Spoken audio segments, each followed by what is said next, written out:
Les sujets du jour de la revue fiduciaire. Premier sujet de notre JT.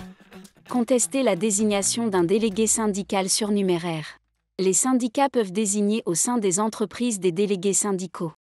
La désignation peut venir du syndicat implanté dans l'entreprise, mais elle peut aussi venir de plus haut, de la fédération ou l'union à laquelle est affilié le syndicat, pourvu que ces entités satisfassent aux conditions posées par la loi pour la désignation.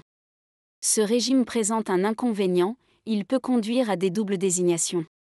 Dans une affaire, un syndicat et son organisation d'affiliation ont chacun désigné un délégué syndical, DS.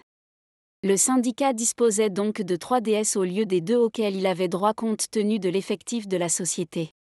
L'employeur a demandé l'annulation des désignations des DS surnuméraires tandis que chacune des 2 organisations avait elle-même demandé l'annulation de la désignation du délégué syndical, adverse. En l'espèce, la Cour de cassation a estimé que la fédération n'avait pas la capacité statutaire de désigner un délégué syndical.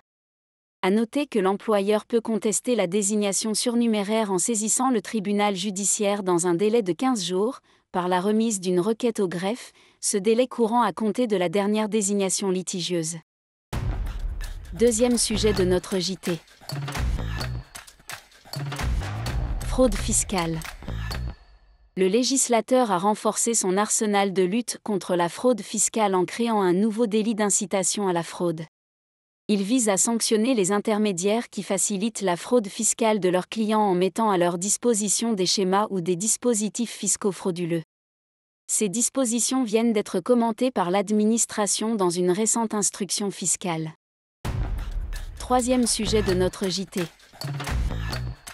Crédit d'impôt pour investissement outre-mer.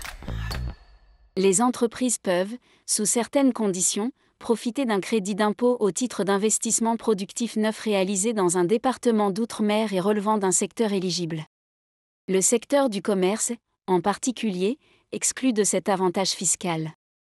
Un investissement consistant en l'installation de bornes de recharge pour véhicules électriques accessibles au public peut-il bénéficier de ce crédit d'impôt ? Cette question posée à l'administration dans le cadre d'un rescrit a donné lieu à une réponse négative.